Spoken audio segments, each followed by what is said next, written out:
정봉주의 정치쇼. 안녕하세요. 시대양심 마성인 중독성 대체 불가 정봉주의 정치쇼 정봉주입니다. 자, 이제 일주일 남았죠. 다음 주 금요일입니다. 공개 방송하는 거요. 금요일 오후 2시 12월 15일이죠. 목동 SBS 방송국 1층에 삽니다.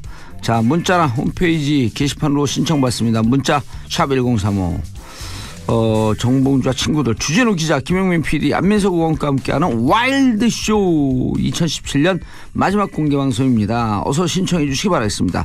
103.5MHz 러브 FM, 우리들의 영원한 친구 스폰서. 저는 광고 듣고 오겠습니다. 정봉주의 정치쇼 토요일 1부 순서 들어가겠습니다. 뉴스보다 영화, 뉴스보다 떠오른 영화 이야기, 영화보다 떠오른 정치 이야기, 뉴스보다 영화, 정치쇼 맞춤 영화 평론가 똥지는 영화 평론가 아싸 가오리. 오늘 못 맞췄네 또. 그 가오리를 할 때가 있고 안 할 때가 있고 그래요. 내 맘. 영어로 내 맘을 뭐라 하는 줄 알아요? 영어로 It's my mom. 영화 많이 보셨어요? 못 봤어요. 요즘 바쁘시죠? 네. 네, 기억의 밤? 네. 그거 무서워서 못 볼 것 같아. 요거요. 두 형제와 네. 부모가 이사를 와요. 새 집에. 근데 부모님은 문성근 씨, 나영희 씨예요. 네. 생기기도 무섭게 생긴 네. 사람들. 문성근 무서워. 네, 전해드릴게요. 네. 네. 다 듣고 있어요. 네. 성근 형은 내가 하는 거 다 듣고 있어. 성근 형 무서워요. 그리고 이제 큰아들이 김무열, 네. 둘째 아들이 강하늘이에요. 예. 이사를 와요. 이사 오는 도중에 그 차 안에서 식은땀을 흘리면서 강하늘 씨가 깨요. 꿈을 꾸다가. 근데 이제 뭔가 하여튼 좀 아파요. 이 친구가. 네, 약간 신경쇠약증이 있고. 이게 신이 내린 거구나. 아니 심신이 좀 아파요. 근데 어쨌든 새로운 집에 이사를 오는데 집이 좀 묘해요. 그리고 그 방 하나를 못 들어가게 돼 있어요. 왜냐하면 그 주인이 거기다 짐을 넣어놓고 갔다면 들어가지 말라 그러는 거예요. 그 문이 잠겨 있어요? 잠겨 있지도 않아요. 근데 이제 밤마다 꿈을 꾸는데 그 방문이 끼익 열리고 누가 오는 것 같고, 그렇죠? 그리고 또 갑자기 소스라치 깨면 같이 자던 형이 나가는 거예요. 그래서 어느 날 형을 쫓아가 보니까 형이 아닌 거예요. 하여튼 얘기가 여기까지. 그런데 이제 제가 이 영화에 대해서 깜짝 놀란 것은 이렇게 공포스러운 부분이 있구나. 예상치도 못하게 이런 거 하나 하고, 이게 상당히 정치적이고 사회적인 영화예요. 그래요? 네. 그래서 근데 무서워요. 일단 너무 떨려 지금. 그리고 그래서 슬퍼요. 뒷부분에 가면. 그래서 저는 성근 형이 좀 슬퍼요. 좀 슬프게 나와요. 네. 왜냐하면 약간 그 예상치도 못하는 반전 속에서 다른 인물이 되거든요. 네. 그래서 이제 그렇군요. 역설적으로 슬퍼요. 근데 영화는 재밌어요? 저는 올 하반기에 나온 그 작품 가운데 가장 흥미롭고 가장 문제작이라고 생각합니다. 저는 그 생각지도 못했고요. 사실은 장항준 감독이 예전에 라이터를 켜라, 불어라 봄바람 등등 해서 좀 유머러스한 영화들을 많이 만들었거든요. 코미디 영화의 어떤 그 새로운 경지를 만든다 뭐 이런 모토를 갖고 있었던 감독이고, 사실은 TV 버라이어티 쇼를 통해서 많이 나왔던 많은 대중들에게 사랑을 받았던 감독이고요. 라디오 쇼에서도 사실은 입담이 좋아서 인기가 참 좋죠. 그리고 TV 드라마 예를 들어서 시그널 같은 조진웅 씨 나왔던 이재훈 씨하고 나왔던 이렇게 시대가 그 교차되는 시대가 이렇게 통신되는 그런 내용의 드라마였었죠. 그러니까 그 드라마의 초기 연출도 했었고 재능이 굉장히 많은 그런 감독인데요. 드라마 사인도 했었네요. 네. 제가 봤을 때 공포 영화로 만들 거라고 생각하지는 않았어요. 그리고 저는 어떤 느낌이었냐면요. 영화를 보기 전에 공포 영화 속에도 장항준식의 유머가 있을 것이다. 유머가 없어요. 그리고 없어요? 저를 초반에 깜짝 놀라게 했고 그러니까 팝콘을 던지잖아요. 사람들이 너무 놀라면 보다가. 던졌어요 진짜? 그렇지 않아요. 그렇죠. 네. 커피 저 코카콜라 던져 뒤집어 쓴 적 있어요 저는. 그렇죠. 그러니까 앞에 상당히 그 괴기스럽고 공포스러운 공포 장르를 넣었다가 뒷부분에는 사실 미스테리로 바뀌면서 정치적이고 사회적인 드라마로 바뀌는 거죠. 이게 시점이 이 강하늘 씨가 시기를 착각해요. 지금 그러니까 머릿속이 잘못돼 있단 말이죠. 그러니까 기억의 밤, 기억을 못 하는 거잖아요. 아하. 1997년으로 가 있어요. 지금의 배경인데 2017년인데 예. 이 사람은 1997년으로 가 있는 거예요. 1997년에 우리가 IMF였죠.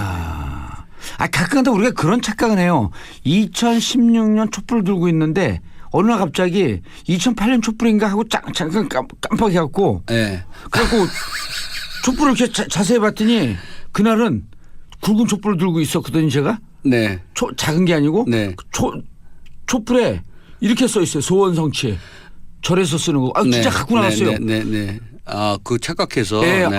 그때 마음속으로 소원성취가 이때 MB가 탄생되지 않았으면 이런 것 때문에 그때로 갔나? 네. 실제 싫어해요 이거. 그게 이제 기시감 같은 거죠. 예. 네. 그러니까 여기서 중요한 것은 1997년입니다. 그래서 이 영화의 내용의 모든 비극은 1997년에 외환위기로부터 벌어졌죠. 그때 생각해 보시면요. 기가 막혔잖아요. 제가 그때 한강대로를 달릴 때 가로등이 꺼졌었어요. 그러니까 깜깜해졌어요 거리가. 기억 안 나세요? 그건 기억이 안 나요. 그때 차 타고 주무시고 가셨구나. 그렇죠. 전기 아끼느라고? 가로등이 예를 들면 3개 단위로 꺼져 있었어요. 네. 그 기억이 얼핏 나요. 네. 그래서 거리가 굉장히 어두웠었고요. 저도 굉장히 고통스러웠었어요. 저는 그때 사업을 하고 있을 때거든요. 네. 근데 은행을 돈 많이 쓰고 있었어요. 금리가요. 네, 엄청났었죠. 금리가 그때 정상 금리가 네. 10에서 12%쯤이었어요. 네. 그게 2배로 뛰었고 25% 금리를 약 한 1년 반을 버텨내는데 네. 죽을 것 같더라고. 저는 방송국 기자였었거든요. 네. 저 6개월 동안 월급 못 받았었어요. 그리고 제가 그래서 그 경험이 1997년의 경험이 어떤 그 인생에 어떤 교훈을 줬냐면 그러니까 그러니까 샐러리맨이 봉급을 못 받고 견딜 수 있는 한계는 5개월에서 6개월이다. 그러니까 거꾸로 얘기하면 만약에 내가 사업을 했을 경우에 직원들에게 근로자들에게 월급을 예를 들어 3개월 이상 못 주면 회사는 닫아야 된다. 왜냐하면 그만큼 그 노동자들이 고통을 받게 되기 때문에 그러니까 저는 저희 기준이 6개월 그러니까 개인적으로 버티는 기준은 6개월. 6개월은 어떻게든 뭐 예를 들어서 뭐 초기에는 얻어먹고도 다니고 맞아요. 그렇게 하지만 6개월까지 못 버티거든요. 제가 한 가지 더 말씀드리면 그 보도국 기자들은 또 뭐 편집국 기자들도 마찬가지인데 선후배 간에 그런 불문율 같은 게 있어서 후배들이 밥값 못 내게 하잖아요. 근데 이제 밥값이 없으니까 후배들이 밥 먹으러 가자 그러면 밥을 먹었다고 하거나 약속이 있다고 하거나 요랬던 기억이 제가 맞아요. 굉장히 아픈 기억이었어요. 저는 사실은 이게 1980년대에 그 수많은 일을 겪었던 것보다 더 사실은 내상이 많았고 정신적 트라우마가 많았던 왜냐하면 궁핍해진다고 하는 것이 그리고 미래 사회에 대한 계획을 세울 수 없다는 그 불안증이라고 하는 것이 얼마나 많은 이후에 많은 어떤 정신적인 그런 것들을 겪게 만드는지 저는 아직도 불안증이 있거든요. 제가 예를 들어서 뭐 내년에 어떻게 될지 내후년에 어떻게 될지 불안증이 있는데 그게 1997년에 배태됐던 것 같아요. 그러면서 공황장애가 오는 거 아니에요. 그렇죠. 앞날에 대한 불안감. 네네. 올해 99년생들이 그 대학교 입시를 받잖아요. 네. 99년생들이 IMF 직후 제일 사회가 어려웠을 때 태어나서.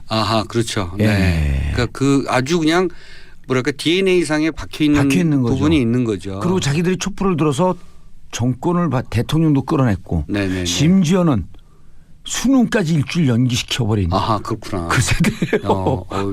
여러 가지 사연이 많은 세대네요. 그거를 자기들 올렸더라고. 너무 그러면서 너무 불행한 세대인데 우리가 자신감을 갖자. 네네. 촛불을 들어서 정권도 바뀌었고 아무도 하지 못했던 수능도 일주일 연기시키지 않았냐. 네네. 이제 좀 슬퍼요. 이게 20년의 간격을 두고 벌어지는 일이잖아요. 그러니까 사실은 우리가 외환 위기라고 하는 것들을 겪었던 그 정치사회적 그런 큰 위기에 봉착해서 그것을 겪고 나서 우리 사회가 과연 그러니까 얼마만큼 정상 궤도에 올라섰는가 이것을 사실 공포 장르로 보여주는 영화예요. 저는 보고 싶어요. 저는 그래서 장항준 감독이 대단히 명민하게 지금의 시대를 되짚고 있다. 과연 우리는 지금 돌아왔는가? 그 일상 97년로부터. 네. 그러니까 이 탈선된 기차가 다시 정상의 궤도로 올라서서 달리고 있는가? 정말 정상적으로 지금 제대로 달리고 있는가? 이런 부분들을 되짚고 있는 거죠. 근데 영화를 보고 있으면 퍼펙트하게 돌아오지 못한 것 같다는 것을 감독이 얘기하고 있는 것 같아요. 그렇잖아요. 네. 지금 경기 얼마나 팍팍해요. 그렇죠. 오히려 네. 97년보다도 97년에는 기업 부도가 있었지만 가계부채는 없었거든요. 네. 지금은 기업도 어려워지고 가계부채도 네. 1,400조가 넘어갔고. 네. 항상 그 경제는 전 정부로부터 이어받는 거니까요. 예를 들면 지금 트럼프 시대에 미국 경제가 좀 좋아졌다고 하지만 그것은 오바마가 만든 거잖아요. 그러니까 지금 예를 들어서 새로운 정부에서 경기가 어렵다는 것은 아마 지난 4년이나 지난 9년 동안에 여러 가지 적폐들 여러 가지 경제적 문제들이 지금 와서 노골화되고 있는 것이 아닌가 생각하고 이것이 극복되기까지는 한 1, 2년 걸릴 것이고 3, 4년 걸릴 것인데 이 영화 기억의 밤이 그것을 다시 한번 기억하게 만드는 작품이라고 생각하고요. 저는 장항준 감독이 오랜만에 문제작을 내놨다고 생각합니다. 예. 네. 그전에 문제작을 안 내놨다는 뜻이에요? 그렇게 말씀하실 줄 알았어요. 네. 장항준 감독하고 누가 선배예요? 제가 이제 한참 위죠. 한참 위에요. 네. 장항준 감독한테 얘기해 줘야겠다. 아니 저 가깝습니다. 네. 네. 그래서 가깝기 때문에 원래 가까운 사람한테 뒷방 맞아요. 정확히 말씀하셨는데 네. 이 영화가 약간 뒤통수 맞는 기분이에요. 공포 영화 뭐 이게 무슨 얘기지 하다가 이런 우리가 97년도 슬픈 20년의 역사를 갖고 있구나라고 하는 이 97년 위 외환위기로부터 우리 사회가 정상으로 돌아온 것 같아? 아니다. No. 우리에겐 뭔가 그런 BS. 유령 같은 뭔가의 존재가 배회하고 있거나 등등. 아직도 그때의 망령이 계속되고 있지 않고 있다. 네. 예. 그리고 강하늘, 김무열 씨가 원래 연기를 굉장히 잘하는 친구들이에요. 김무열 씨도 이렇게 둘 다 반전에 반전을 거듭하는 캐릭터거든요. 근데 계속 오버랩되는 어떤 그런 자기 역할들을 너무나 스무드하게 잘 넘어가요. 그러니까 김무열은 놀랄만한 어떤 최후의 반전이 있습니다. 그래서 영화는 상당히 슬프고요. 그리고 비극이고. 그래서 좀 어둡지만 여러분들께 꼭 지금의 시대를 한번 되짚어 본다는 의미에서 정봉주 쇼의 청취자라면 이 영화를 봐야 된다는 생각을 저는 꼭 하고 있습니다. 강하늘 씨가 지금 생각해 보니까 세시봉에서 윤형주 분으로 나왔네요. 네네. 잘생긴. 약간 고분위기잖아요. 약간 귀티나는. 귀티나고 약간 네네. 도회적으로. 그리고 목소리도 좀 약간 여성적이고. 알겠습니다. 네. 기억의 밤. 기억의 밤. 97년도를 기억해봐라. 네. 과연 우리는 그것으로부터 다시 현실로 돌아왔는가. 97년도에 과연 무슨 일이 있었고 그것이 지금까지 어떤 영향을 미치고 있는가 뭐 이런 거죠. 그리고 97년 그때부터 본격적으로 사회 양극화가 시작되는 시점이거든요. 그렇죠. 네. 그리고 신자유주의가 마지막 신자유주의가 이제 마지막 정점을 찍을 그렇죠. 때. 네. 알겠습니다. 자, 두 번째 영화. 이거는 저 굉장히 단순한 의미로 선택했습니다. 이게 2006년작인데요. 약 10년 전 영화인데 지금 개봉하는 영화는 아니죠? 아니죠. 네. VOD나 IPTV로 충분히 찾아보실 수 있는 그리고 보고 싶어요. 나름 재밌어요. 케빈 코스트너가 머리가 좀 덜 빠졌을 때 많이 빠졌죠 지금은. 근데 이제 케빈 코스트너가 그래도 머리가 좀 있을 때 2006년도에 참여했던 주연 아니었어요. 케빈 코스트너가 이때부터 좀 조연으로 빠지기 시작했는데요. 애쉬튼 커처가 주연인 가디언입니다. 구조대원 얘기예요. 구조대원. 네. 가디언이라고 하게 되면 이제 보통 보호자 이런 뜻인데. 네네. 이 구조요원들에 대한 얘기고 구조요원들을 훈련하는 훈련 팀장이 케빈 코스트너예요. 케빈 코스트너. 이들이 어떻게 훈련을 받고 어떻게 그 실제 상황에 뛰어들게 되고 예. 사람을 어떻게 구하게 되느냐 이런 드라마. 그러니까 사실은 미국에 이런 드라마 많거든요. 그러니까 일종의 영웅담을 그린 거잖아요. 예. 소방관, 구조대원, 뭐 의사, 뭐 또 뭐 등등 예. 구급 의사를 포함해서 이런 분들에 대한 얘기를 굉장히 극적인 그 드라마를 활용해서 극적인 장치를 활용해서 얘기를 재미있게 꾸민 작품들이 많은데 그중에 하나가 저는 사실은 가디언이 최근에 나온 최근 10년 동안에 나온 작품 중에서 이런 작품 중에서 가장 뭐랄까 짜임새가 좋은 예. 영화라는 생각이 들었습니다. 근데 제가 이걸 생각하게 된 이유는 뭐 충분히 짐작하시겠습니다만 요즘 그 뭐 공무원 수증 네. 저도 딱 그 생각했어요. 네. 예. 그걸 가지고 이제 뭐 찬성 반대가 많고 근데 늘 뉴스를 보면 요즘 이번에 그 낚싯배 사고를 포함해서 여러 사고가 있을 때마다 늘 부족한 게 이런 공무원분들 아니겠습니까? 뭐 구급 요원들 정말 부족하고. 그 이번에 공무원 수 증원 문제 갖고 네. 그 국회에서 예산안 갖고 이제 회의록 보면은 이낙연 총리한테 야당 의원이 이렇게 얘기해요. 공무원 늘리지 말라니까요. 그러니까 이낙연 총리가 이렇게 얘기합니다. 공무원 아니고요. 소방관, 경찰관, 택배원입니다. 네. 네. 공무원 늘리지 말라니까요. 아 소방관, 택배원, 경찰입니다. 이 말이 계속 반복이 네. 돼요. 그러면서 겹쳐오군요. 이번에 네. 그렇죠. 그러니까 네. 이번에 그 서로 네. 사실 공무원을 행정공무원 늘리지 말라고 하는 거고 또 정부에서는 무슨 얘기입니까? 사무직 공무원 한 명도 없어요. 9,500명이 다 현장 네. 생활과 안전과 연루된 공무원입니다. 네네. 하는데 이제 그것을 정부안이 2,000몇 명이었다 줄이고 9천 몇 명이 되어 있죠. 예. 제가 하나 여쭤보고 싶은 게 있어요. 예. 거꾸로. 그러니까 이렇게 어쨌든 공무원 수든 그게 뭐 소방관 구조대원 수든 어쨌든 이런 수를 늘리는 것은 저는 예전 루즈벨트의 뉴딜 정책 같은 거 아니겠습니까? 그렇죠. 그런 거죠. 예. 이쪽이 늘어나면 고용 효과가 창출되고 그러면 낙수 효과가 발생하는 건데 왜 반대를 하는 보수 쪽에서는 작은 정부 지향이잖아요. 정부의 그 기업이 늘려야 된다. 그리고 민간에서 일자리가 하는 것은 민간에서 늘려야 된다. 그러니까 안전 요원이 필요하고 그다음에 민간에서 일자리 늘리기 위한 마중물로서 역할을 좀 하자. 그래서 총 중앙직과 지방직까지 다 하게 되면 올해 내년에 네. 늘어나는 공무원 수가 24,475명이에요. 아하. 예. 왜냐하면 중앙직이 그 9,500명, 네. 지방직이 약 한 14,000명쯤 네. 해갖고 24,475명. 이런 숫자를 정확하게 하는 진행자가 별로 없어요. 네. 그 원고도 없이. 원고가 네. 어디 있어요? 원고는 우리가 역시. 원고하면 재판장처럼 느껴요. 원고 네. 피고. 이게 문제야. 다 좋다가. 우리 법정 드라마 좋아해요. 어쨌든 예. 제 주변에 그 젊은 친구들 제가 가르친 제자들도 그렇고요. 뭐 지금 일자리 때문에 굉장히 고민하는데 맞아요. 좀 이렇게 좀 확충시켜주는 게 저는 굉장히 영화 좀 바람직하다고 사회적 생각하고. 대타협을 좀 했으면 좋겠는데 어쨌든 그래서 이 가디언이 영화는 약간 영웅담스럽게 그려내는. 왜냐하면 이게 2005년에 그 허리케인 카트리나가 강타했을 때요. 맞아요. 네, 그때 주민이 3만 5천 명 정도가 됐습니다. 요 주민들을 대피시킨 미국의 해안 경비대 활약상이 대단했었거든요. 그래서 예. 그 활약상의 모습을 다큐멘터리처럼 그리면 좀 재미없으니까 이야기는 항상 누군가 영웅이 되는 게 좋잖아요. 그래서 애시튼 커처가 원래 말썽꾸러기였는데 그리고 이 해안구조대의 그 훈련 과정을 보면 정말 혹독하더라고요. 정말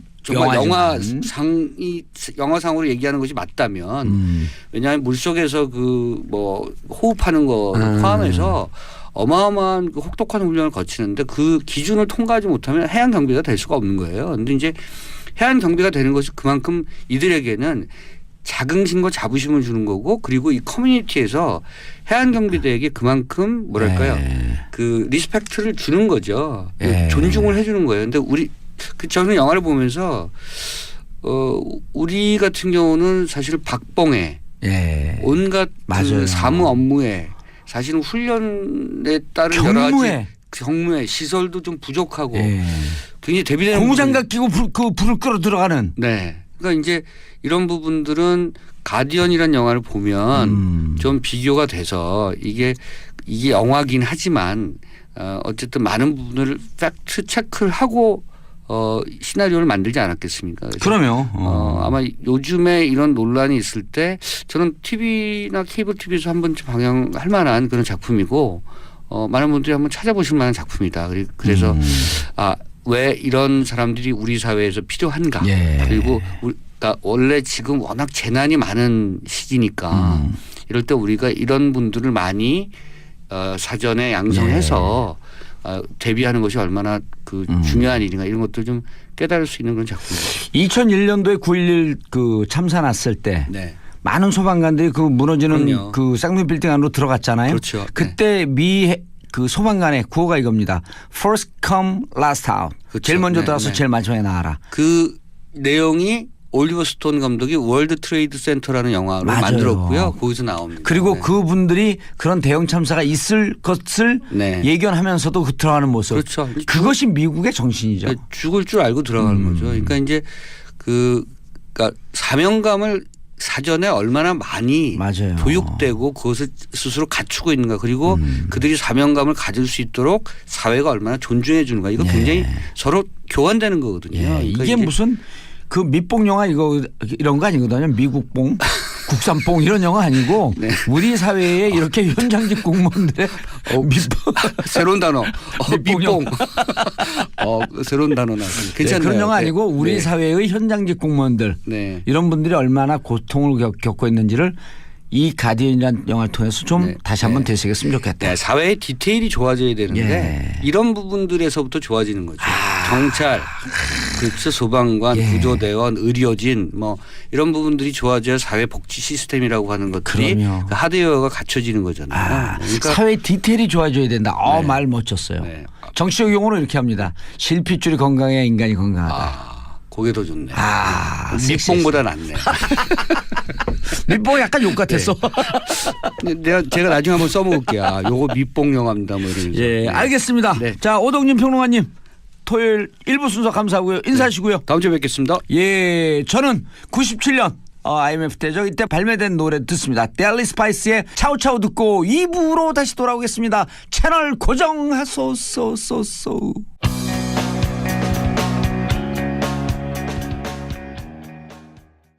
강양구 과학전문기자 자리하셨습니다. 네, 안녕하십니까, 강양구입니다. 예, 어서 오세요. 네, 반갑습니다. 여기 쓰여 있어요. 인사 이렇게.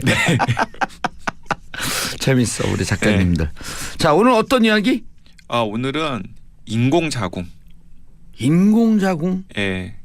그 최근에 이제 그 오호. 낙태 합법화를 둘러싸고 예. 논란이 임신 굉장히 중절이라고 이제 표현하죠. 임신 중절, 예. 의학적으로는 임신 중절이고 그리고 이제 뭐 이제 일상 용어로는 이제 낙태를 둘러싸고 이제 사회적인 논란이 굉장히 거세잖아요. 그런데 이제 최근에 이 과학계, 의학계에서 화두가 되는 이제 생식 기술 중에 하나가 이제 인공자궁이기 때문에 이제 인공자궁이라는 게 도대체 어떤 맥락에서 개발이 되었고 현재 수준은 어디까지 왔고 만약에 인공자궁이 정말 성공적으로 안착이 되면 어떤 일들이 생길까 이런 것들을 좀 이렇게 같이 이야기를 나눠보는 시간으로 가져왔습니다. 예. 전혀 생소한데요. 인공자궁이 아마 다들 생소하실 텐데 그 올해 초에 이제 인공자궁과 관련된 네. 약간 센세이셔널한 실험 결과가 발표가 되었어요. 예. 어떤 결과냐면은 그 미국의 이제 필라델피아 아동병원의 연구진들이 인공자궁을 이제 비닐팩으로 만든 거예요. 비닐팩. 네, 플라스틱 비닐팩으로 인공자궁을 만든 겁니다. 그래서 그 인공자궁에 이제 사람으로 따지면 한 23주에서 24주 정도의 태아에 해당하는 램. 예. 양의 태아를 그 비닐팩 인공자궁에 넣고 이제 성장을 시킨 거예요.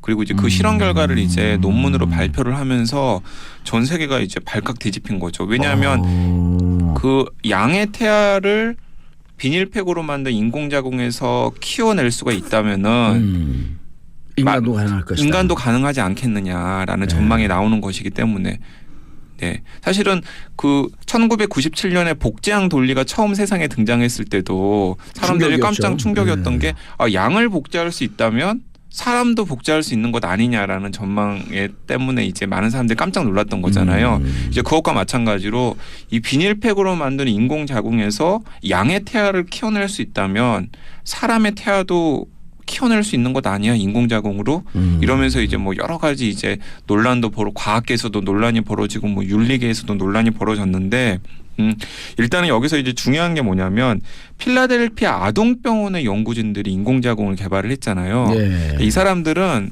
그러니까 무슨 남자도 인공자궁을 이식해가지고 무슨 임신을 하겠다 뭐 이런 식의 약간 좀 괴짜스러운 발상 때문에 인공자궁을 연구한 게 아니라 조산을 연구하는 조산.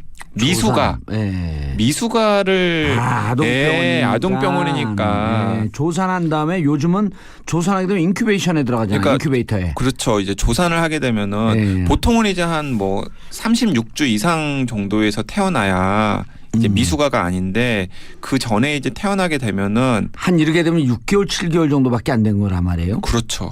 네. 근데 이제 이 대목이 이제 굉장히 중요한데 이제 23주에서 24주가 아까 제가 그 양이 우리 사람으로 따지면 23주에서 24주 정도의 태아라고 말씀을 드렸잖아요. 예. 그 주차가 참 중요해요. 예. 그 주차가 왜 중요하냐면은 그 주차부터 폐기능이 발달을 하기 시작해요. 아, 기체 호흡이 시작된다. 그러니까 기체 호흡을 할 준비들을 막 하고 있는 상태죠. 어허. 그러니까 23주에서 24주 이전에 태어나면은 조산을 하게 되면은 안타까운 얘기지만 100% 죽습니다. 아, 폐기능이 있어야지 기체 호흡이 시작이 되고 네네. 기체 호흡이 시작이 돼야지 인큐베이터에 들어가서 호흡이 가능한데 네. 그 전에 23주나 4주 4주 이전이면 폐가 형성이 안 됐기 때문에 거의 100% 죽어요. 그리고 이제 23주나 양수 내에서의 호흡을 해야 되는 거 아니에요? 네, 그렇습니다. 그래서 23 호흡도 아니죠. 이제 부모하고 그렇죠. 이렇게 막 네. 이제 그 뭐 태반이랑 연결을 태반 해가지고 통해서만. 이제 태반 통해서 이제 양분이랑 이제 산소 같은 걸 공급을 받는 상황인 건데, 그러니까 거의 이제 물고기 수준이라고 생각을 하면 되는 거죠. 예. 딱 왔어요. 네.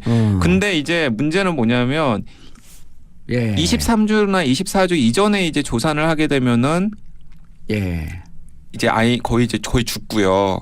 그 이후에 태어나도 문제인데 23주나 24주 이후에 태어나도 폐기능이 발달이 안 된 상태이기 때문에 인큐베이터에서 그 아이를 키우는 과정이 굉장히 힘들어요. 왜냐하면은 막 수술로 폐를 막 만들어주고 뭐 기관을 절개해서 뭐 인공호흡을 시켜주고 막 별의별 처치를 다 해야 겨우 생존이 가능하거든요. 예. 근데 이제 그래서 근데 그 과정에서 이제 그게 의미가 있는 주차구나. 24주, 25주 이후에 태어난 아이도 한 31주, 32주 정도까지는 버티게 해줘야 되는데 그 과정에서 이제 많이 죽거나 혹은 살더라도 장애아가 되는 경우가 굉장히 많습니다. 예. 그래서 이제 이 필라델피아 아동병원의 연구진이 인공자궁 기술을 개발한 것은 뭐냐면 그 23주, 24주 정도에 태어난 아이를 인큐베이터가 아니라 그 인공자궁 안에서 키우면 그 안에서 폐기능을 발달시킬 수 있으니까 이 조산아의 생존 가능성, 미수가의 생존 가능성을 좀 더 높일 수 있지 않겠느냐라는 전망 때문에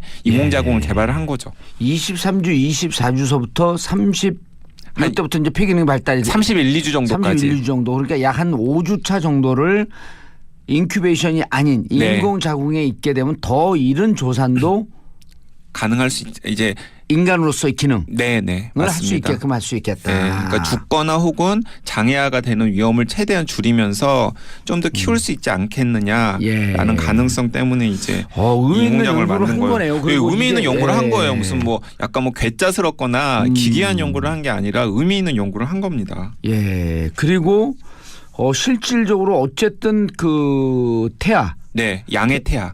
아니 그리고 사람도 그 태아 내의 이제 생명으로 본다면 12, 18, 24 이것이 이제 그 임신 중절의 기준을 삼고 있는 그렇죠. 기한 아니에요? 네네. 24주가 이제 지금 그때 왜 24주였나 생각을 해봤더니 지금 이제 우리 강 기자님 말씀 들으니까 이때부터 폐기능이 만들어지는. 네. 그리고 또 24주 정도가 되면은 사실 아이한테 문제가 생겨도 임신 중절을 하게 되면은 산모도 위험하고 아이도 네. 그러니까 거의 이제 그 정도 되면은 이제 아이는 거의 이제 인간의 형체를 다 하는 거기 때문에. 아니, 그러니까 24주서부터 폐 기능이 만들어진다니까 이제 그때부터는 기체 호흡이 가능해지는 생명이 되는 거예요. 네. 그러니까 이제 폐가 이제 그 인간의 기관 중에서 가장 늦게 만들어진다라고 제가 몇 차례 강조를 했잖아요. 예. 그러니까 이제 그 정도가 되면은 이제 거의 이제 인간의 형상을 다 가지고 있는 상황이거든요. 그러니까 이제 그 상태에서는 아이를 낙태시키는 것도 여러 가지 윤리적으로 문제가 훨씬 더 많이 되거니와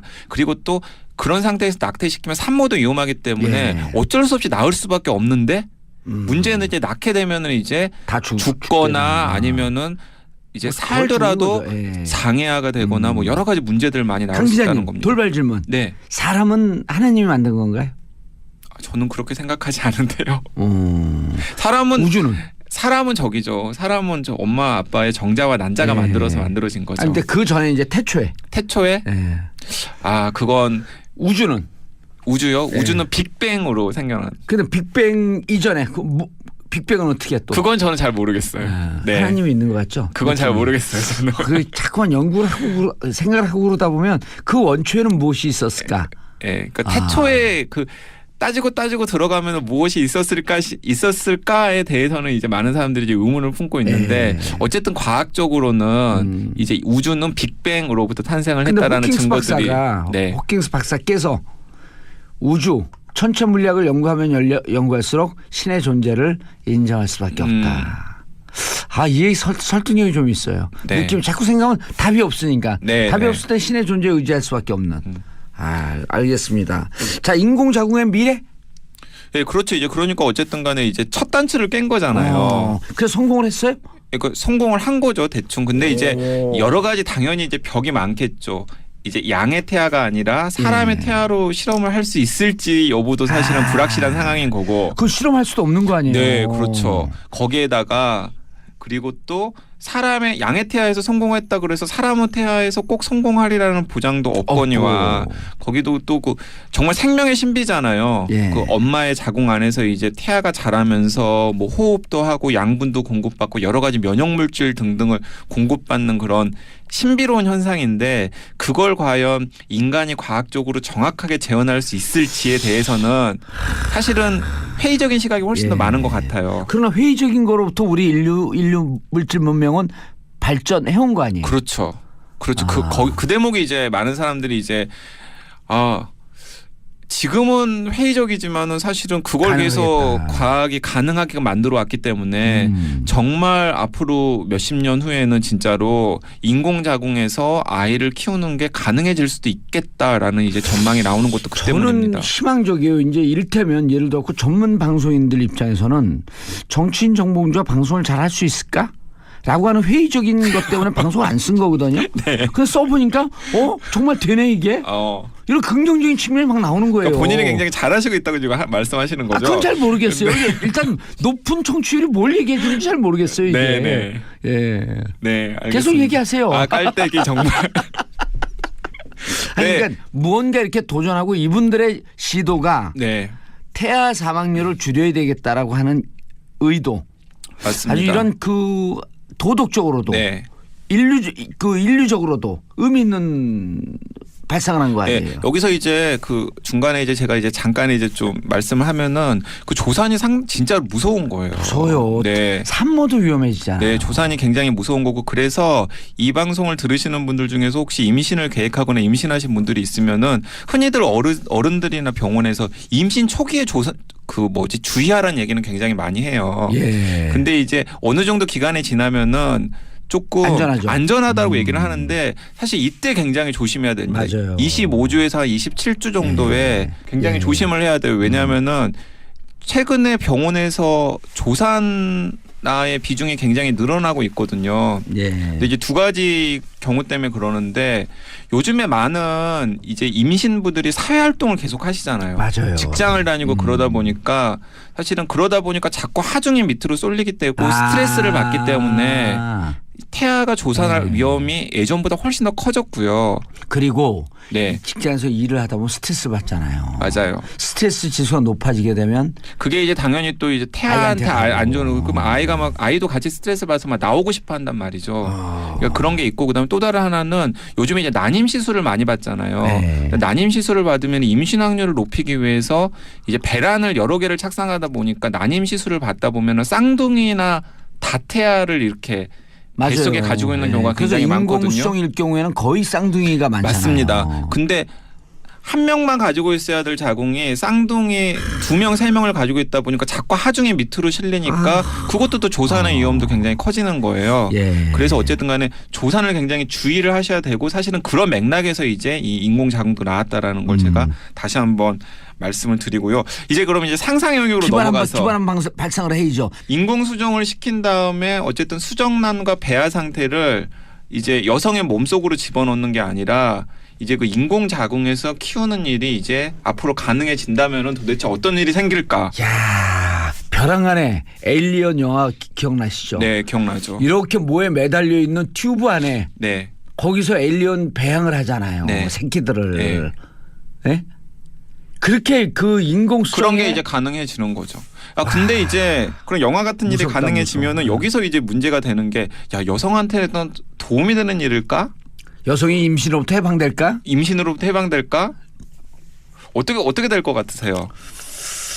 전 잘 모르겠어요. 전 과학자가 아니기 때문에. 예. 그러니까 이제 이걸 가지고 이제 전 여러 과학자가 아니라 방송자가 아니라. 일단은 그 부모가 되는 데 대한 장벽은 훨씬 굉장히 낮아질 것 같아요. 나 인공수정에게 성공하면 나는 애 더 낳을 거야. 네, 더 나을 거다. 네. 그렇죠. 그러니까 부모가 되기 위한 욕구를 가지고 있는 분들이라면은 어쨌든 간에 인공 자궁까지도 있는 상황이니까 훨씬 더 이제 아이를 더 낳고 키우고 싶다라는 마음을 가진 분들한테는 좀 희소식일 수 있겠죠. 또 하나. 네. 지금 우리 그 출산율이 세계 최하위 아니에요. 네. 인구 절벽. 네. 그리고 이게 뭐 그 22세기 지나가면 대한민국이라고 하는 나라가 없을 수 있다라고 하니까 국가가 네. 미래 플랜으로 난자하고 정자를 받아서 국가가 부모인 애가 나오는 거예요. 그게 이제 그 올더스 헉슬리의 그 디스토피아 소설의 멋진 신세계에서 이제 나온 발상이잖아요. 난 책을 안 보고도 이런 발상 어떻게 할 수 있을까? 근데 이제 그게 과연 행복한 사회냐는 거죠. 국가가 아이가 필요하기 때문에 아니죠. 이런 거죠. 예를 들어 그 강양구 기자와 A라고 하는 여성이 그 사는데 네. 결혼하기도 힘들고 여러 가지로 힘들고 그러니까 국가가 하고 계약을 맺는 거예요. 네. 자, 우리의 아이다. 우리의 난자와 정자를 주겠다. 다만 나서 기르는 모든 비용은 국가가 대라. 나는 부모로서의 권리, 난자와 정자를 줬기 때문에 부모로서의 권리를 향유할 뿐 의무는 국가가 져라. 이런 국가와 계약관계 형성이 될 수 있을 거 아니에요. 근데 이제 그게 어떤 사람들한테는 이제 국가가 이제 그 필요한 노동력을 이제 충당하기 위해서 이제 계획적으로 이제 아이를 계획 출산을 해서 키우는 그런 약간의 그런 좀 무섭죠. 네, 무서운. 왠지 동물농장. 네, 맞습니다. 1984 뭐 이런 느낌을 주는. 전체주의 국가의 탄생. 네, 일단 그런 게 하나가 있고요. 그다음 또 다른 하나는 이제 과연 여성이 출산으로부터 해방될 것인가를 놓고서도 여러 가지 논란이 있는데 한편으로는 이제 인공자궁이 있기 때문에 여성들이 이제 출산의 고통으로부터 해방될 수 있을 것이라는 기술적 전망이 나오는 것도 사실이지만은 예를 들어 이런 것도 있는 거죠. 그러니까 자기는 그냥 예를 들어 직장을 다녀요. 여기 SBS가 있는데 SBS에 이제 여성 PD들이나 여성 기자들 많이 있잖아요. 예. 아니면 근데 이제 여성 작가분들 여성 작가들. 예. 근데 여성 PD나 여성 기자나 여성 작가가 이제 나는 이제 아이를 임신했기 때문에 출산 휴가를 내야 됩니다. 휴직을 해야 됩니다라고 회사에 얘기를 하는 거예요. 근데 회사에서 왜 너는 인공수정을 안 했어? 왜 그럼 인공자궁에서 안 키워? 그거 허락 못 해줘. 인공자궁에서 그냥 키워. 그런 출산 휴가 그런 육아휴직 못 해줘. 우리 회사의 생산성을 떨어뜨리는 거기 때문에. 그러니까 회사 입사할 때 계약을 그런 임신을 인공 자궁으로만 아니 그런 식의 이제 얘기를 할 수도 있고요. 그다음에 또 이런 거죠. 저출산이 막 국가적인 문제가 됐는데 예를 들어서 이제 나는 별로 엄마가 되기 싫단 말이에요. 부모가 되기 싫은 사람들이 있을 수 있잖아요. 예, 그런 사람이 있을 수 있잖아요. 그런데 사회적으로 지탄을 받는 거예요. 너 왜 부모가 안 되냐? 근데 요즘에는 이제 그런 거잖아요. 요즘에 나 정자에 문제가 있어요. 아니면은 자궁에 문제가 있어요. 여러 가지 핑계를 댈 수 있잖아요. No problem. 그런데 이제 다 해결할 수 있어. 그렇기 때문에 이제 부모가 안 되는 사람들 알겠습니다. 혹은 엄마가 안 되는 사람들에게 낙인이 찍힐 수도 있고. 예. 이 얘기를 갖고 그냥 한 10시간 할 수 있을 것 같아요. 이 상상력을 그러니까 갖고. 이제 여기서 이제 제가 강조하고 싶은 것은 인공자궁이라는 기술이 어떤 식으로 활용될지가 또 결국에는 모르지만 사회적인 사회 문화, 정치 사회 문화적인 그런 인식과 긴밀하게 연관이 있다라는 겁니다. 적어도 정치인들은 이런 인공자궁이 가능한 시대로 오고 있기 때문에 미래의 현재의 어떠한 정책, 여성 정책을 취할 것인가라고 하는 것을 고민해봐라. 네. 그런데 이 뛰어난 기술인데 왜 생리통약은 개발을 못한대요? 그러니까 그게 이제 제가 이제 또 방송 마무리하기 전에 던지고 싶은 얘기인데 여성분들을 해방시켜야 될 거 아니에요. 제가 여성들을 얘기하면서 뭐 인공자궁 이런 얘기를 하면은 뭐 코웃음을 쳐요. 아니 우리가 지금 세상의 절반이 한 달에 한 번씩 겪는 생리통약도 개발을 못 하고 있는 상황에서 무슨 얼어 죽을 인공자궁 타령이냐? 아니 뭐 생리통에는 땡땡땡 뭐 이런 광고 하잖아요. 근데 그 땡땡땡은 사실은 생리통을 전담하는 치료약이 아니라 소염 진통제인 거죠. 진통제예요. 소염 진통제. 그것도 거기에 소염 성분이 들어가 있기 때문에 몸에 굉장히 안 부하를 좋고. 주거든요. 네. 그런데 왜 그러면은 생리통 이렇게 막 뭐 달에도 가고 막 과학 기술이 막 휘황찬란하게 발전하는데 생리통약을 개발을 못했을까? 많은 사람들이 그 중요한 이유 중에 하나로 과학계나 의학계에 여성들이 별로 없었잖아요, 여태까지. 그런 거예요? 네. 그러니까 사실은 관심을 거기로 두지 않는 거죠. 제가 제가 쇼킹한 역사적인 사실을 얘기를 해보면은 20세기 초반까지 그러니까 1930년대까지만 하더라도 의학계, 과학계 대부분의 정설이 무엇이었냐면 생리통을 뭐라고 설명을 했었냐면은 생리할 때마다 임신을 하지 않는 여성에게 주어지는 형벌이라고. 야, 그건 좀 그런 말을 누가 이제 그 사람들 다시 역사에서 다시 소환해갖고 처벌해야 돼. 그래서 이제 생리통이 너무나 자연스러운 현상이다라는 게 나온 게 1930년대 이후부터라는 거죠. 관심 가지면 해결될 수 있겠다. 그렇죠. 저는 이게 관심의 문제고 인식의 문제고 그다음에 양성평등의 문제고 그리고 과학이나 의학계에서 여성들이 얼마나 목소리를 낼 수 있느냐의 문제와 직결되는 것이라고 생각을 합니다. 여성 권리의 문제고. 네. 또 그 연장선상에서 보면은 만약에 여성들이 과학계나 의학계에서 좀 더 큰 목소리를 낸다면은 인공자궁이 아니라 좀 더 양성평등 혹은 여성 해방에 훨씬 더 부합하는 어떤 테크놀로지 기술이 개발될 가능성도 지금 저희는 잘 모르지만 생길 수도 있을 거라고 생각을 합니다. 인간 윤리에 기초한. 네. 알겠습니다. 오늘 너무 맨날 주제가 재밌어요. 강양구 과학전문기자님 인사하시고요. 네, 감사합니다. 예, 즐거운 토요일 보내시고요. 악동 뮤지션의 오랜 날 오랜 밤 들으면서 저는 월요일 10시 5분에 다시 찾아뵙겠습니다. 평화를 사랑하는 국민 여러분, 땡큐 피스 코리아.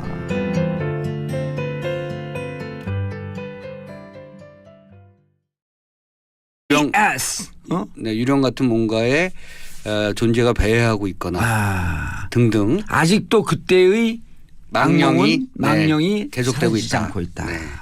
예. 그리고 강하늘, 김무열 씨가 원래 연기를 굉장히 잘하는 친구들이에요. 김무열 씨도 이렇게 둘 다 반전에 반전을 거듭하는 캐릭터거든요.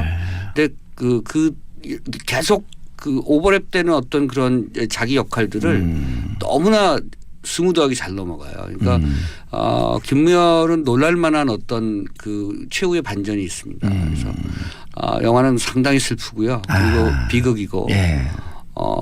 그래서 좀 어둡지만 여러분들께 꼭 지금의 시대를 한번 되짚어 본다는 의미에서 정봉주 쇼의 그 청취자라면 이 영화를 봐야 된다는 생각을 저는 꼭 하고 있습니다. 강하늘 씨가 지금 생각해 보니까 세시봉에서 윤형주 분으로 나왔네요. 네네. 예, 잘생긴. 약간 고분위기잖아요. 약간 귀티나고 약간 네네. 도회적으로. 그리고 목소리도 좀 약간 여성적이고. 알겠습니다. 네. 기억의 밤. 기억의 밤. 97년도를 기억해봐라. 네. 과연 우리는 그것으로부터 다시 현실로 돌아왔는가. 97년도에 과연 무슨 일이 있었고 그것이 지금까지 어떤 영향을 미치고 있는가. 뭐 이런 거죠. 그리고 97년 그때부터 본격적으로 사회 양극화가 시작되는 시점이거든요. 그렇죠. 네. 그리고 신자유주의가 마지막 신자유주의가 이제 마지막 정점을 찍을 그렇죠. 때. 네. 알겠습니다. 자, 두 번째 영화. 이거는 저 굉장히 단순한 의미로 선택했습니다. 이게 2006년작인데 약 10년 전 영화인데 지금 개봉하는 영화는 아니죠? 아니죠. 네. VOD나 IPTV로 충분히 찾아보실 수 있는 그리고 보고 싶어요. 나름 재밌어요. 케빈 코스트너가 머리가 좀 덜 빠졌을 때, 아하. 네, 많이 빠졌죠 지금은. 근데 이제 케빈 코스트너가 그래도 머리가 좀 있을 때 2006년도에 참여했던 주연 아니었어요. 그 케빈 코스트너가 이때부터 좀 조연으로 빠지기 시작했는데요. 애쉬튼 커처가 주연인 가디언입니다. 구조대원 얘기예요. 구조대원, 네. 가디언이라고 하게 되면 이제 보통 보호자 이제 이런 뜻인데. 네네. 이 구조요원들에 대한 얘기고 구조요원들을 훈련하는 훈련 그 팀장이 케빈 코스트너예요. 케빈 코스트너. 이들이 어떻게 훈련을 받고 어떻게 그 실제 상황에 뛰어들게 되고 예. 사람을 어떻게 구하게 되느냐 이런 드라마. 그러니까 사실은 미국에 이런 드라마 많거든요. 그러니까 일종의 영웅담을 그린 거잖아요. 소방관, 구조대원, 뭐 의사, 뭐 또 뭐 등등 구급 의사를 포함해서 이런 분들에 대한 얘기를 굉장히 극적인 그 드라마를 활용해서 극적인 장치를 활용해서 얘기를 재미있게 꾸민 작품들이 많은데 그중에 하나가 저는 사실은 가디언이 최근에 나온 최근 10년 동안에 나온 작품 중에서 이런 작품 중에서 가장 뭐랄까 학생들이 그 대학교 입시를 받잖아요. 네. 99년생들이 IMF 직후 제일 사회가 어려웠을 때 태어나서. 아하 그렇죠. 예. 네. 그러니까 그 아주 그냥 뭐랄까 DNA상에 박혀 있는 부분이 있는 거죠. 그리고 자기들이 촛불을 들어서 정권을 대통령도 끌어냈고 네네네. 심지어는 수능까지 일주일 연기시켜버린. 아하 그렇구나. 그 세대예요.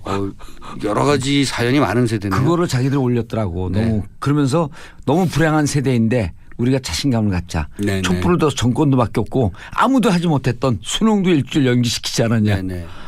이제 좀 슬퍼요. 이게 20년의 간격을 두고 벌어지는 일이잖아요. 그러니까 사실은 우리가 외환 위기라고 하는 것들을 겪었던 그 정치사회적 그런 큰 위기에 봉착해서 그것을 겪고 나서 우리 사회가 과연 그러니까 얼마만큼 정상 궤도에 올라섰는가 이것을 사실 공포 장르로 보여주는 영화예요. 저는 보고 싶어요. 저는 그래서 장항준 감독이 대단히 명민하게 지금의 시대를 되짚고 있다. 과연 우리는 지금 돌아왔는가? 그 일상 97년로부터. 네. 그러니까 이 탈선된 기차가 다시 정상의 그 궤도로 올라서서 달리고 있는가? 정말 정상적으로 지금 제대로 달리고 있는가? 이런 부분들을 되짚고 있는 거죠.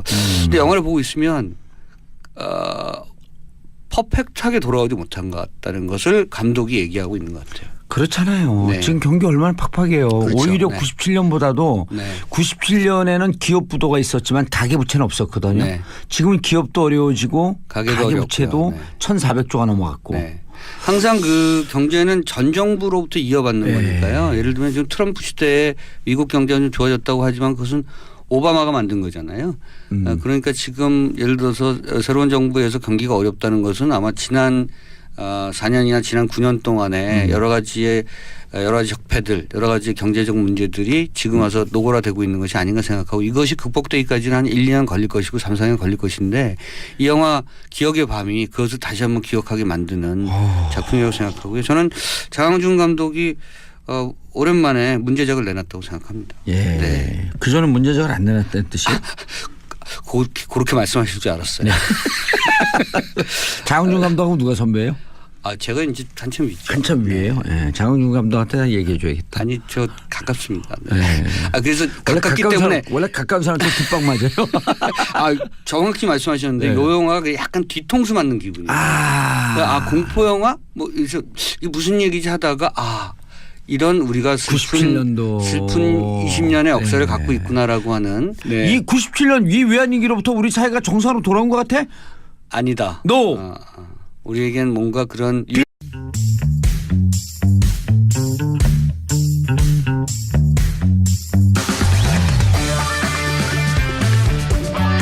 정봉주의 정치쇼. 안녕하세요. 시대 양심 마성인 중독성 대체 불가 정봉주의 정치쇼 정봉주입니다. 자, 이제 일주일 남았죠. 다음 주 금요일입니다. 공개 방송하는 거요. 금요일 오후 2시 12월 15일이죠. 목동 SBS 방송국 1층에 삽니다. 자, 문자나 홈페이지 게시판으로 신청받습니다. 문자 샵 1035. 정봉주와 친구들, 주진우 기자, 김영민 PD, 안민석 의원과 함께하는 와일드쇼 2017년 마지막 공개방송입니다. 어서 신청해 주시기 바라겠습니다. 103.5MHz 러브 FM, 우리들의 영원한 친구 스폰서. 저는 광고 듣고 오겠습니다. 정봉주의 정치쇼 토요일 1부 순서 들어가겠습니다. 뉴스보다 영화, 뉴스보다 떠오른 영화 이야기, 영화보다 떠오른 정치 이야기, 뉴스보다 영화, 정치쇼 맞춤 영화 평론가 오동지는 영화 평론가 아싸 가오리. 오늘 못 맞췄네 또. 그 가오리를 할 때가 있고 안 할 때가 있고 그래요. 내 맘. 영어로 내 맘을 뭐라 하는 줄 알아요? 영어로 It's my mom. 영화 많이 보셨어요? 못 봤어요. 요즘 바쁘시죠? 네, 기억의 밤? 네. 그거 무서워서 못 볼 것 같아.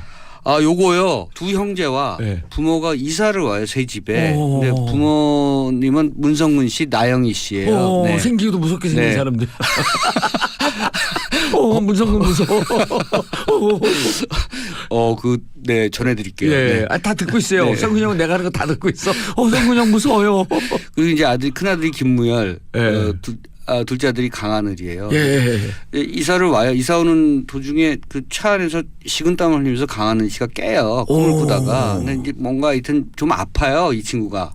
네, 약간 신경쇠약증이 있고. 신이 내린 거구나. 아니 심신이 좀 아파요. 근데 어쨌든 새로운 집에 이사를 오는데 집이 좀 묘해요. 그리고 그 방 하나를 못 들어가게 돼 있어요. 왜냐하면 그 주인이 거기다 짐을 넣어놓고 갔다면 들어가지 말라 그러는 거예요. 그럼 문이 잠겨 있어요?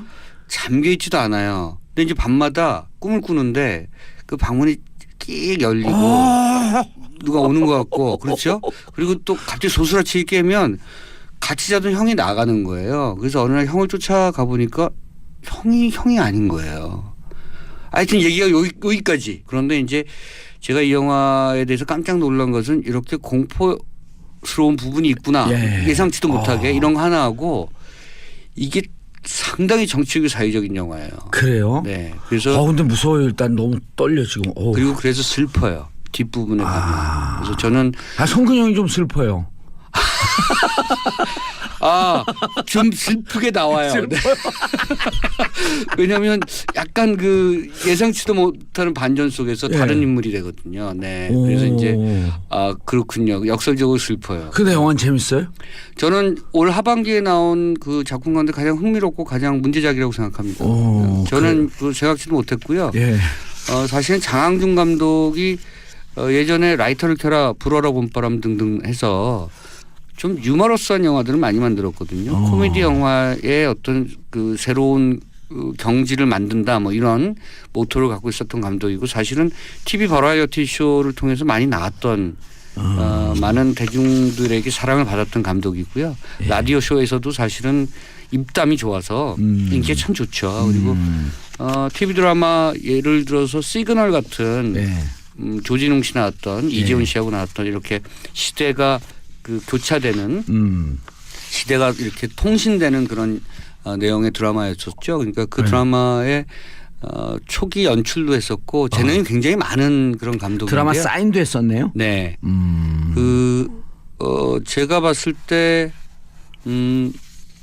공포 영화로 만들 거라고 생각하진 않았어요. 그리고 저는 어떤 느낌이었냐면요. 영화를 보기 전에 공포 영화 속에도 장항준식의 유머가 있을 것이다. 유머가 없어요. 그리고 없어요? 저를 초반에 깜짝 놀라게 했고 그러니까 팝콘을 던지잖아요. 사람들이 너무 놀라면 보다가. 던졌어요 진짜? 극장에서 그렇죠. 네. 커피 저 코카콜라 던져서 뒤집어 쓴 적 있어요 저는. 그렇죠. 그러니까 앞에 상당히 그 괴기스럽고 공포스러운 공포 장르를 넣었다가 뒷부분에는 사실 미스테리로 바뀌면서 정치적이고 사회적인 드라마로 바뀌는 거죠. 이게 시점이 이 강하늘 씨가 시기를 착각해요. 지금 그러니까 머릿속이 잘못돼 있단 말이죠. 그러니까 기억의 밤, 기억을 못하는 거잖아요. 1997년으로 가 있어요. 지금의 배경인데 2017년인데 이 사람은 1997년으로 가 있는 거예요. 1997년에 우리가 IMF였죠. 가끔가다 우리가 그런 착각은 해요. 2016년 촛불을 들고 있는데 어느 날 갑자기 2008년 촛불인가 하고 잠깐 깜빡해갖고 네. 그래갖고 촛불을 이렇게 자세히 봤더니 그날은 굵은 촛불을 들고 있었거든요. 제가 네. 작은 게 아니고 네. 촛불에 이렇게 써 있어요. 소원성취 절에서 쓰는 거. 진짜 갖고 나왔어요. 네. 그 착각해서. 네. 네.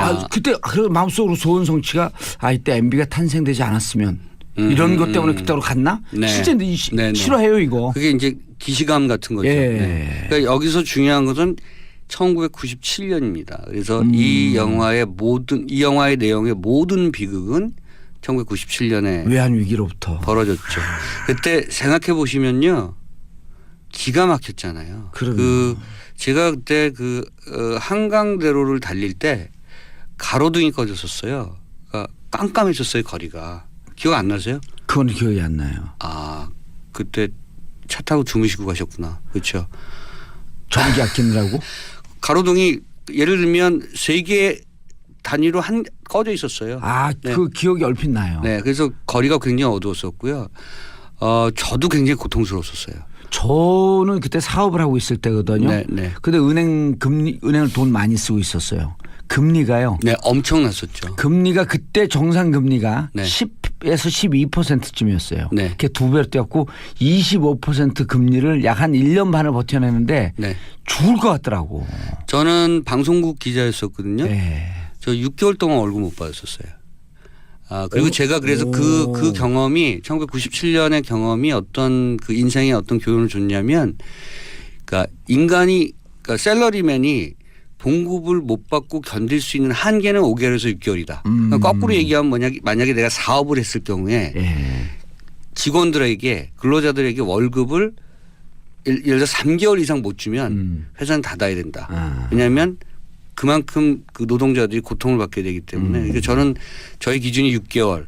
그러니까 개인적으로 버티는 기준은 6개월. 6개월은 어떻게든 뭐 예를 들어서 뭐 초기에는 얻어먹고도 다니고 맞아요. 그렇게 하지만 6개월까지 못 버티거든요. 제가 한 가지 더 말씀드리면 그 보도 기자들은 또 뭐 편집국 기자들도 마찬가지인데 선후배 간에 그런 불문율 같은 게 있어서 후배들이 밥값 못 내게 하잖아요. 근데 이제 밥값이 없으니까 후배들이 밥 먹으러 가자 그러면 밥을 먹었다고 하거나 약속이 있다고 하거나 요랬던 기억이 제가 맞아요. 굉장히 아픈 기억이었어요. 저는 사실은 이게 1980년대에 그 수많은 일을 겪었던 것보다 더 사실은 내상이 많았고 정신적 트라우마가 많았던. 왜냐하면 궁핍해진다고 하는 것이 그리고 미래 사회에 대한 그 계획을 세울 수 없다는 그 불안증이라고 하는 것이 얼마나 많은 이후에 많은 어떤 정신적인 그런 것들을 겪게 만드는지 저는